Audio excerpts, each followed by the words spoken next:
વિદ્યાર્થી મિત્રો, ચેપ્ટર 3 પ્રવાહ વિદ્યુત, એનું ઉદાહરણ 6. હવે લગભગ એક સાથે 3 દાખલા 4 માર્કના છે. હું એક સમજાવીશ ધીમે ધીમે.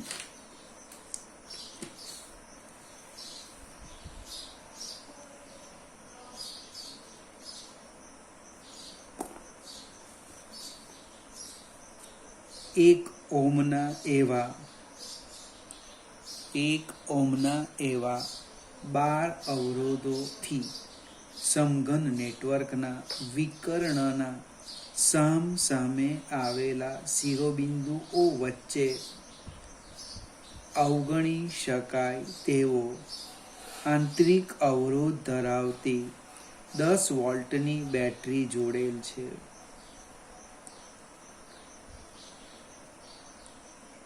નેટવર્કનો સમતુલ્ય અવરોધ અને સમઘનની દરેક ભુજામાંથી પસાર થતો પ્રવાહ શોધો. જે મિત્રો પાસે ચોપડી હશે એ જોઈ તેમને લાગે આ દાખલો તો બહુ જ નાનો છે. એકદમ સાચું છે. એને આપણે સમજવાના છે. પહેલાં હું એક સમઘન દોરું છું.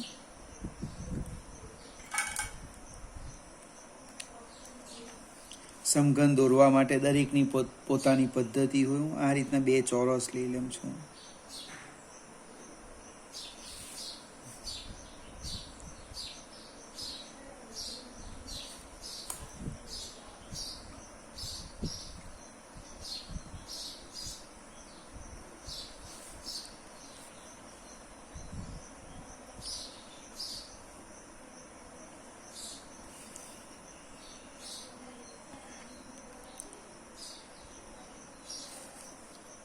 એક બીજો ચોરસ અહીંયા દોરી દઈએ આપણે.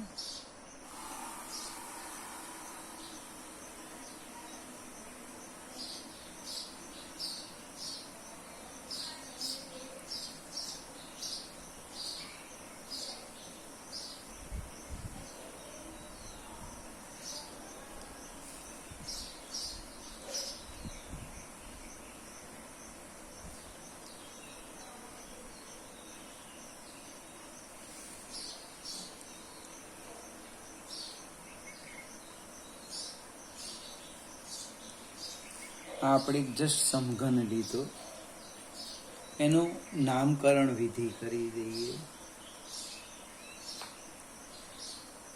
A, B, C, D. આપણે સમઘડી દિશામાં ગયા છે. તમે વિષમઘડી દિશામાં જવાનું હોય તો A, B, C, D. B અહીંયા આવશે, D અહીંયા આવશે. હવે જ્યાં A લખ્યો એની ઉપર આપણે લખીએ E. ફરીથી સમઘડી દિશામાં જવું પડશે. E, F, G, H. હવે આપણે વિકર્ણ લેવાના છે.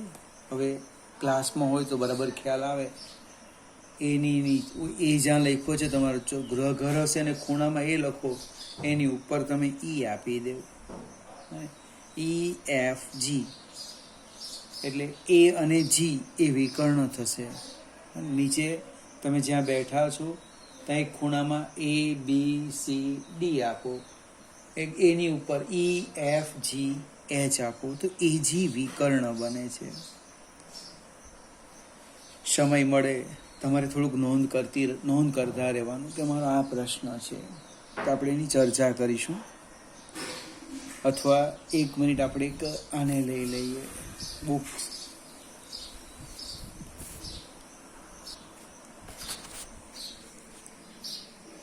મને એની દેખાય ને તું જો. આ એક સમઘન છે. આ નીચે નામ બેઠેલા તે ભાગ A, B, C, D, E, F, G, H એટલે વિકર્ણ. જો એની સામે કોણ આવ્યું? G આવ્યો. G, AG વિકર્ણ. B ની સામે E, F, G, B તો કે H. આ વિકર્ણ થવાના. આ વિકર્ણ ખ્યાલ આવશે ને. એટલે હું A અને G લેમ છું. તે જ પ્રમાણે B અને A, B, C, D, E, F, G, H. A અને B અને H થશે. આ ફિગરમાં આપણે એ અને જીને વિકર્ણ લઈએ.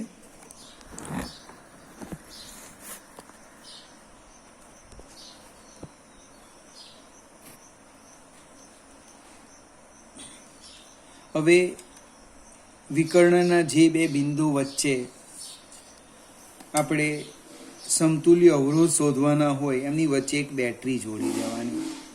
તો અહીં હું એક બેટરી જોડી દઉં છું. જોજો,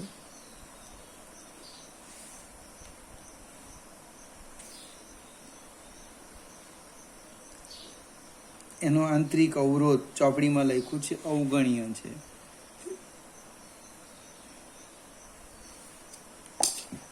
આ પરિપથ થઈ ગયો. અહીંયા 20 વોલ્ટ લઈ લેમ.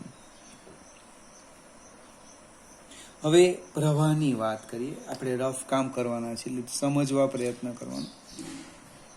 અહીંથી ધારો કે ધન ધ્રુવમાંથી હું પ્રવાહ લઈ લેમ, મને I એમ્પિયર. એ I એમ્પિયર એ પાસે આવશે. એ પાસેથી એને ક્યાં જવાનું છે? જી પાસે. તો 3 રસ્તા છે. જો 1, 2 અને 3. 3 રસ્તામાં કેટલા અવરોધ આવે? તો અહીં આ રસ્તો લેમ ADCG. અને હું અહીંયા સમજાવવા પ્રયત્ન કરું છું. સાઈડ પર લખું છું ADCG. અને બીજો લઈએ AEFG. AEFG. ABCG. ABCG. ABCG લખો તો ABFG લખો. આ જે 3 માર્ગ છે એમાં 3 અવરોધ આવે છે. 3 અવરોધ છે. અવરોધ. દરેક અવરોધનું મૂલ્ય કેવું છે? સરખું છે. દરેક અવરોધનું મૂલ્ય સરખું. એનો અર્થ આ જે પ્રવાહ અહીં આવે છે એના 3 સરખા ભાગ થશે. 3 સરખા ભાગ થાય એટલે કેટલો થાય? I/3, I/3, I/3. અથવા આપણે એક કામ કરીએ, અહીંયા હું 3I લખી દેમ. અહીંયા 3I લખું. એનો અર્થ આની અંદર I જાય, આની અંદર I જાય ને આની અંદર I જાય. કેમ ભાઈ? 3 માર્ગનો અવરોધ સરખો છે. એનો અર્થ પ્રવાહ પણ કેવો આવવાનો? સરખો આવવાનો. I. હવે કોઈ એક I ની હું વાત કરું તો આ I D પાસે આવે. મને હવે D થી G સુધીના એના રસ્તા ચેક કરો. મને D થી G. અહીંયા આપણે લખ્યું A થી G. હવે અહીંયા આપણે લખીએ D થી G. એક ઉદાહરણ લેવાના છે. D થી G. તો એક રસ્તો છે DCG અને બીજો છે DHG. બંને રસ્તા જો એક સરખા છે, સમાન અવરોધ છે, સરખો અવરોધ છે. એનો અર્થ આ જે I આવે એના એક સરખા 2 ભાગ પડે. આ જે I B પાસે આવવાનો સેમ પરિસ્થિતિ, એક સરખા 2 ભાગ પડે. આ જે I E પાસે આવે એના એક સરખા 2 ભાગ પડે. હવે I ના એક સરખા 2 ભાગ પડે એટલે I/2 થાય. જો મારે I/2 ની લખવું હોય તો આને હું ટ્વાઇસ I લેમ. આ બી ટ્વાઇસ I, આ બી ટ્વાઇસ I. તો અહીંયા મારે 6I લખવું પડે. જો હું 6I લખું છું, અહીંયા લખી દે 6I. એટલે અહીંયા કેટલો આવ્યો? Twice I. અહીંયા કેટલો આવે છે? Twice I. અહીંયા કેટલો આવે છે? Twice I. હવે આ પહેલો ટ્વાઇસ I લે, D પાસે આવે, એના 2 ભાગ પડવાના. એક આમાં જાય I, બીજો આની અંદર જાય I. સેમ પરિસ્થિતિ AB B પાસે જો 2 ભાગ પડે, આની અંદર જાય I, આની અંદર જાય I. ત્રીજો E પાસે આવે છે, AE શાખાનો ટ્વાઇસ I, એક સરખા 2 ભાગ I. ખ્યાલ આવશે ને? આવું બધું રફ કામ તમારે કરવાનું નથી, માત્ર સમજો. આગળ જઈએ. હવે હું સી બિંદુની વાત કરું તો જો આ આઈ અને આ આઈ અહીંયા આવી ગયા, બંને ભેગા થઈ ગયા, એટલે આની અંદર ટ્વાઇસ આઈ. એચ બિંદુ પાસે આવી જાઓ. એચ, આ આઈ અને આ આઈ ભેગા થઈ ગયા, કેટલા થયા? ટ્વાઇસ આઈ. એફ બિંદુ પાસે આવો. આ આઈ અને આ આઈ ભેગા બને, કેટલા થયા? ટ્વાઇસ આઈ. ટ્વાઇસ આઈ, ટ્વાઇસ આઈ, ટ્વાઇસ આઈ, ત્રણે ત્રણ જી પાસે ભેગા થઈ ગયા, 6i. જેટલો પ્રવાહ અહીંયા આપણે દાખલ કરેલો એટલો બહાર નીકળી ગયો. આ જે પરિપથ છે તમારે 2-3 વાર દોરવો પડશે તો વધારે ખ્યાલ આવશે જાતે. હવે આપણે હમણે અવરોધનું મૂલ્ય લેતા નથી, અજ્ઞાત રાશિ. દરેક અવરોધનું મૂલ્ય 1 ઓહ્મ આપેલું છે. હું હમણે રફ કામ કરું છું. જો ધારી લઈએ, ધારો કે દરેક તારનો અવરોધ સ્મોલ આર ઓહ્મ. દરેક તારનો અવરોધ સ્મોલ આર ઓહ્મ. હવે આપણે જે મુસાફરી કરીશું કે લૂપનો નિયમ વાપરવાના છે, એટલે લૂપ લઈએ. ઘણા બધા રસ્તા છે, આમ અંદર બી ફરે, આપણે બારોબારની લૂપ લેવાની. આમ જવાનું, A E F G, મને અહીંયા લખી દઈએ ABCDEFG. H વપરાઈ ગયો છે. I પ્રવાહમાં એટલે HIJK નામ આપ્યું છે અહીંયા, IJK. હવે હું લૂપ લેમ છું. જો A E F G J K A માં લૂપનો નિયમ. કોઈ કે આમ લેવું છે ADCGJKA, લૂપનો નિયમ. કોઈકની વિચાર મારે અંદર જવું છે તો પણ કંઈ વાંધો નહીં, કોઈ એક લૂપ લેવાની. આપણા માટે પહેલી વાર લૂપ આવે છે એટલે લૂપનું નામ હું લખું છું. જોજો, AEFG JK. મને લૂપનો નિયમ. કઈ લૂપ લેવાના? AEFGJKA માં લૂપનો નિયમ. બંધ ગાળાનો નિયમ. હવે દરેક તારનો અવરોધ R છે, તેમાંથી પસાર થતો પ્રવાહ અહીંયા લખ્યો જ છે. પ્રવાહની દિશામાં જઈએ તો સ્થિતિમાન ઘટે અને પ્રવાહની સામે જઈએ તો વધે. એ લગભગ આપણે આ જોઈ ગયા છે. તો શરૂઆત કરીએ A થી E. A થી E હું કઈ દિશામાં જામ? તો કે A થી E પ્રવાહની દિશામાં.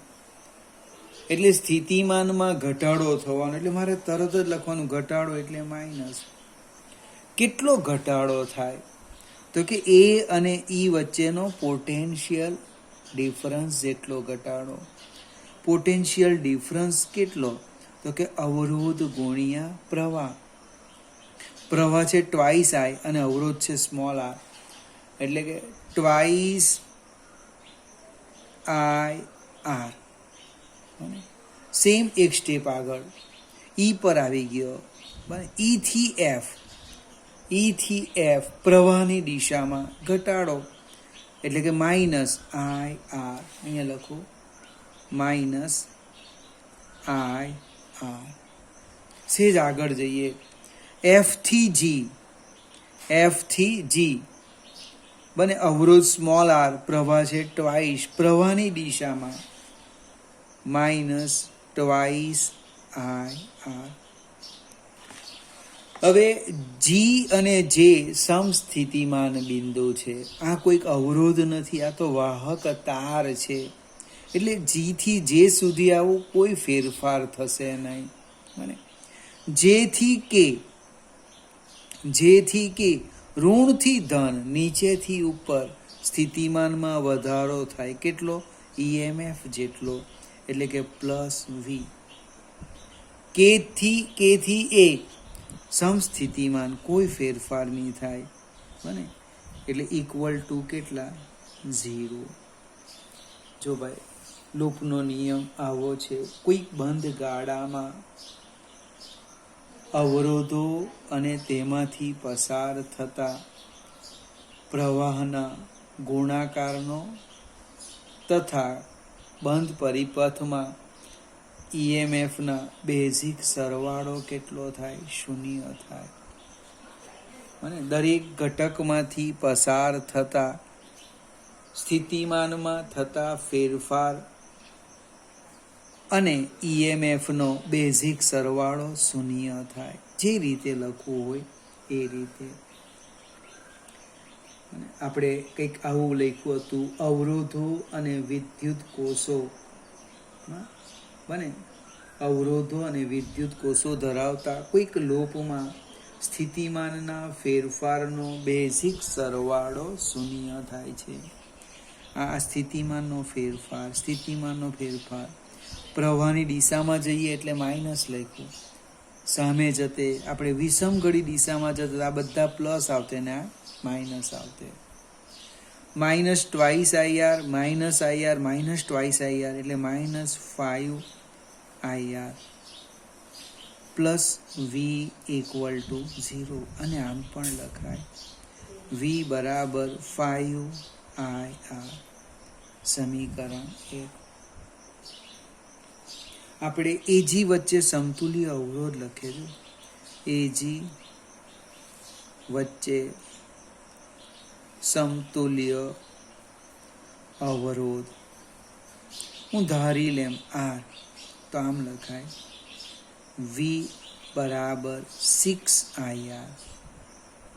નહીં ખ્યાલ આવે તો અહીંયા રફ કામ કરું છું, બાજુમાં જોજો. આ એક અવરોધ લઈ લઈએ. આ બેટરી અહીંયા લખ્યું છે R, આ છે V, અહીંયા લખવું પડે 6I. R ઓહ્મના અવરોધને આ 20 વોલ્ટની બેટરી સાથે જોડતા જો પ્રવાહ આપણને 6I જ મળે, 6I, તો એને સમતુલ્ય કહેવાય. હવે સમીકરણ 1 અને 2 ને સરખાવીએ. સમીકરણ 1 અને 2 પરથી 6IR બરાબર 5IR, લગભગ I નીકળી ગયા એટલે સમતુલ્ય અવરોધ આવી ગયો 5/6R. સમતુલ્ય અવરોધ કેટલો આવી ગયો? 5/6R. હવે તમને અહીંયા ચોપડીમાં R આપ્યા છે, મને જે આપ્યા હોય લખવાનું. અહીંયા R આપેલા છે 1 ઓહ્મ, એટલે R આવશે 5/6 ઓહ્મ. અહીંયા 5/6 R છે. R બરાબર 1 લેખાય એટલે આ અવરોધની એકમની સંજ્ઞા છે ઓહ્મ. આપણો પહેલો એક પ્રશ્ન હતો, નેટવર્કનો સમતુલ્ય અવરોધ. મિત્રો, આ પરિપથ જ ખાલી જો તમે વિચારો કયો ભાગ શ્રેણી, કયો સમાંતર, ખબર જ નહીં પડશે. ઓહ્મના નિયમનો ઉપયોગ કરીને સમતુલ્ય અવરોધ શોધો, જવાબ નહીં આવે. પણ આપણે કિર્ચોફના નિયમનો ઉપયોગ કર્યો તો જવાબ આવી ગયો. હવે દરેક શાખામાં પ્રવાહ, એટલે પહેલા તો હું કુલ પ્રવાહ શોધી કાઢું. કુલ પ્રવાહ એટલે કે I બરાબર V/R. I બરાબર V/R. આપણે કુલ પ્રવાહ 6I લીધેલો છે, યાદ રાખજો. 6I બરાબર V/R. કિંમત મૂકી દઈએ. V આપણને આપ્યા છે 10 વોલ્ટ ભાગ્યા 5/6. અને 6I યાદ રાખવાનું, જો I લખી દેશે તો તકલીફ પડશે. એટલે લગભગ આ 6 ઉપર જશે, એટલે 6I કેટલા થવાના? 10 ગુણ્યા 6 ભાગ્યા 5. 5 દુ 10 એટલે 6I બરાબર 2 ગુણ્યા 6, આ 6 નીકળી ગયા એટલે આ આવી ગયા 2 એમ્પિયર. હવે તમને આઈ નથી માંગ્યો, બરાબર જોજો, આઈ આપણને માંગ્યો નથી. 2 એમ્પિયર તો માયકું શું છે? દરેક શાખામાંથી પસાર થતો પ્રવાહ. હવે મારી એક ભૂલ થતે, અહીંયા 6 નહીં લખતે, જવાબ ખોટો આવતો, કારણ કે આપણે કુલ પ્રવાહ કેટલો લીધેલો છે? 6I. અને જનરલી આઈ જ ધારીએ, પણ આ છેદમાં 3 અને 2 આવે એ દૂર કરવા માટે મેં 6I લીધો. તમે આઈ લેવ તો અહીંયા I/3 આવે, અહીંયા I/6 એવું આવતે. અને આપણે લસાઅ લેવાની તકલીફ પડે. હવે આકૃતિ પરથી હું શાખાના નામ લખું. હવે ટ્વાઇસ આઈ પ્રવાહ પસાર થતો હોય એવી કેટલી શાખા છે? એક સાથે લખીએ. જો AD, AB, AE, FG, HG અને CG, એક સરખો પ્રવાહ. કેટલો? ટ્વાઇસ આઈ. જો શાખાના નામ હું લખું છું સાઈડ પર. AB,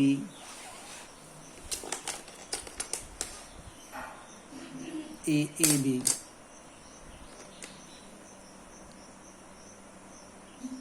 બાર છે ને, 12 અવરોધ. AB, AD, AE, FG, HG અને CG માં પ્રવાહ ટ્વાઇસ આઈ એટલે 2 ગુણ્યા 2 4 એમ્પિયર. દરેક અવરોધમાંથી, દરેક શાખામાંથી, અને પ્રશ્ન દરેક ભુજામાંથી પસાર થતો પ્રવાહ એટલે આ જે ભુજા છે 6 ભુજા, એમાંથી કેટલો પ્રવાહ પસાર થાય? 4 એમ્પિયર. હવે બાકીની જે રહી ગયેલી ભુજા ચેક કરીએ. કઈ? તો કે આઈ વાળી લઈ લઈએ. 1 2 3 4 5 6 બને. EF, EH એમ આ રીતના લઈ લે બને. EF, EH જોતા જજો. EF અલ્પવિરામ EH. આગળ જઈએ. BF અલ્પવિરામ BC. આગળ જઈએ. DC અલ્પવિરામ DH. માંથી કેટલો પ્રવાહ પસાર થાય? આઈ એટલે 2 એમ્પિયર. જો ગણતરી કરો, 12 બાજુ આવી ગઈ. 1 2 3 4 5 6 7 8 9 10 11 12. પ્રશ્ન છે 4 માર્કમાં પૂછી શકાય. અને જે આકૃતિ સમજે, ગણતરીમાં પડવાનું નથી. પહેલા તમે આ પ્રવાહને દર્શાવતા શીખી જાઓ. પ્રવાહ પરફેક્ટ ખ્યાલ આવી જશે. બીજું, ચોપડીમાં તમે જોશો તો ખુશ થવાની જરૂર નથી. બને પ્રવાહ મેં બદલેલો છે, ચોપડીનો જુદો છે. પરીક્ષામાં જે પરિપથ આપે એ જાતે દોરવાનો છે, દોરીને આપવાના નથી. સમઘનના કોઈ એક વિકર્ણના 2 છેડા વચ્ચે સમતુલ્ય અવરોધ અને દરેક ભુજામાંથી વહેતો પ્રવાહ શોધો, જાતે દોરવાનું છે. એટલે આ જે બધું લખ્યું છે ટ્વાઇસ આઈ, આ એ બધું જાતે કરવાનું. એટલે તમારે આ વિડીયો જોઈને પહેલાં તો 2 થી 3 વાર સમઘન દોરો, બેટરી લેવ. 6I, ટ્વાઇસ આઈ આ રીતના. મારું આટલું સમજાવ્યા પછી પણ કેટલાક ચોપડીનો કોપી કરે. અંદર લખેલું છે કે I/2. ક્યાંથી લાવ્યા? તો કે નહીં ખબર. એવું નહીં કરવાનું. ત્યાર પછી કિર્ચોફનો લૂપનો નિયમ જોવો. સૌથી વધારે ઉપયોગ લૂપના નિયમનો આવે. એનો ઉપયોગ કરીને સાદું રૂપ આપો એટલે સમતુલ્ય અવરોધ આવી ગયો. પ્રવાહમાં આપણો પ્રશ્ન આવશે, કુલ પ્રવાહ આપણે 6I લીધેલું છે. 6I એટલે 6I પરથી I શોધો. પછી તો પ્રોબ્લેમ સોલ્વ થઈ ગયો. ભાઈ એની કઈ ભુજા તો લખી, આ ભુજામાંથી આટલો, આમાંથી આટલો, આમાંથી આટલો, ખ્યાલ આવશે ને. કોઈ 12 નામ લખી દે તો પણ વાંધો નહીં. પણ તમારું નામકરણમાં કાળજી રાખવાની. બીજું, વિકર્ણો 4 છે, કયો લીધેલો તેના પર આધાર રાખે. આજે આ એક્ઝામ્પલ એક, આવતીકાલે પણ એક જ ગણાવીશ, પણ તૈયાર કરવાનું. એટલા માટે 4 માર્કનું એક્ઝામ્પલ છે પરીક્ષામાં. આવડી જાય તો 4 માર્ક્સ આવે.